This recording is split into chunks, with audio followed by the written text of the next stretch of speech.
नमस्कार। आइए सुनते हैं प्रव्राजिका मोक्ष प्राणामाता जी, श्री शारदा मठ दक्षिणेश्वर कोलकाता की सेकंड प्रेसिडेंट, उनके द्वारा लिखा गया एक प्रेरणादायी पत्र। यह पत्र 1996 महाशिवरात्रि के दिन लिखा गया है।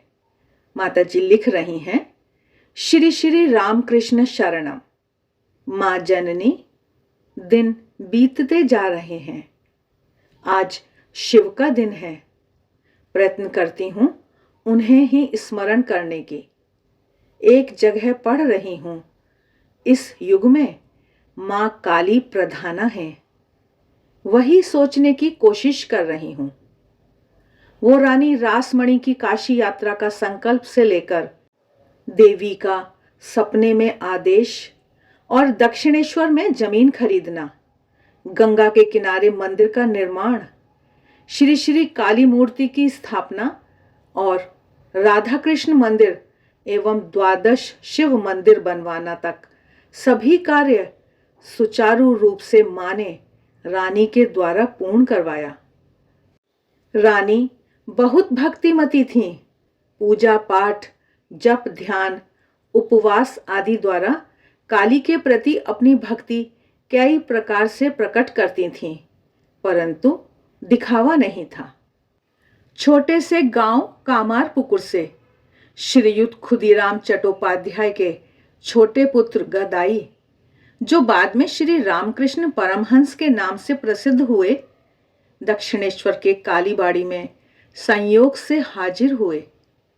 तब कौन जानता था कि भविष्य के भारत के उद्गाता ऐसे दीन से भी दीन हीन वेश में दक्षिणेश्वर में निवास करने आए हैं। कोई नहीं पहचानता था, नहीं जानता था। तब वे गांव के एक बालक मात्र थे। यद्यपि हम लोग आज भी नहीं पहचान पाए हैं। कब पहचान पाएंगे वो भी नहीं जानती।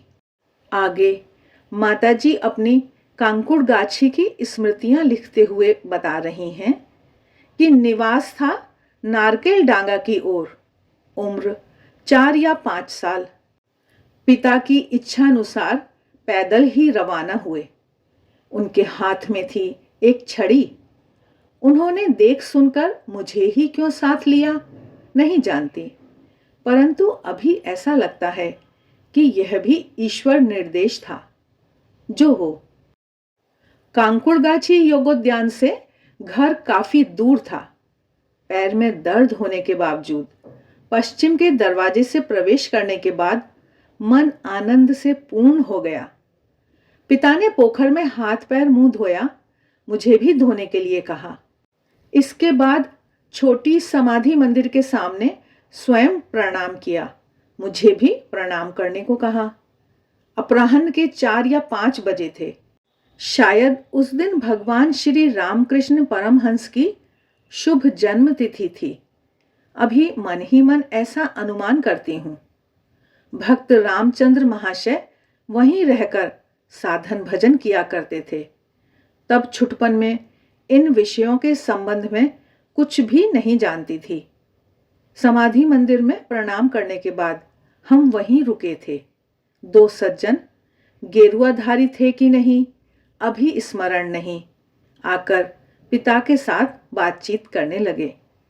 बड़ों की वार्तालाप का भावार्थ समझने की सामर्थ्य न होने के कारण मैं चुपचाप चारों ओर का निरीक्षण करती रही। इसी बीच एक सज्जन एक बाल्टी हाथ में लिए हुए आगे आकर बोले, पायस खाओगी, अर्थात खीर खाओगी? हाथ बढ़ाओ, दोनों हाथ एक करके बिछाओ। अभी तक चारों ओर विमुग्ध आंखों से निहार रही थी।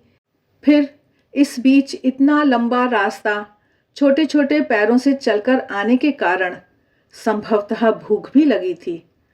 अतः प्रसाद पाने के लिए सादर सस्नेह बुलाने से बिल्कुल अजीब अवस्था हो गई। परंतु पिता अत्यंत गंभीर मिजाज के होने के कारण शिशु सुलभ प्रश्नवाचक दृष्टि से उनकी ओर देखती रही। हाथ फैलाऊं कि नहीं? उनकी सहमति मिलने से दोनों हाथ एक करके खड़े होने से उस अंजलिबद्ध हाथ में प्रसाद पाकर परम आनंद के साथ तृप्त होकर खाया। जो दे रहे थे उन्होंने भी मेरे मन की भावना को समझकर पूछा, और थोड़ा खाओगी? मन में तो बहुत ही इच्छा, इसलिए पिता की सहमति का इंतजार कर रही थी कि इसी बीच अंजलिबद्ध हथेली में फिर से प्रसाद। अतः उसे खाकर सरोवर की सीढ़ी में उतरकर अच्छे से हाथ मुंह धोकर आई, फिर पानी भी पिया। फिर वहां कुछ देर बैठे रहकर लौट आई, परंतु वहां कुछ पल ठहरना और वहां का वो आनंदमय शांत परिवेश आज भी इस वृद्ध वय में आंखों के सामने तैरता रहता है, और एक ऐसा अनुभव करती हूं जिसके कारण की व्याख्या करने की क्षमता नहीं है। हो सकता है कि यह उनके ही कृपा का पूर्ण आकर्षण है। जय राम कृष्ण। आइए आगे हम माताजी द्वारा लिखे गए साधक जीवन के कुछ बिंदुओं को सुनते हैं। ईश्वर में दृढ़ विश्वास, निर्भरता, यथासाध्य विषय संपर्क का त्याग, आहार विहार में संयम, असत प्रसंग नहीं करना, सत्संग, शास्त्र पाठ, सत चिंता, सत असत विचार, जीवन के उद्देश्य और आदर्श के प्रति ध्यान रखना, असीम धैर्य और अध्यवसाय, भगवान एकमात्र आपके हैं, सर्वस्व हैं। जब धर्म का भाव जीवन के प्रत्येक कार्य में, प्रत्येक चिंतन और अवस्था में खिल उठता है, तभी उसे धार्मिक कहा जा सकता है। निरभिमानिता, स्वार्थ त्याग, निर्लिप्तता, भगवान ही सार सत्य, यह बोध, अभ्यास योग, अपने मन को ठीक तरह पहचानना होगा। इति शुभानुध्यायिनी मोक्ष प्रणा। आशा है हम इस पत्र पर चिंतन व मनन अवश्य करेंगे। आज के लिए बस इतना ही। नमस्कार।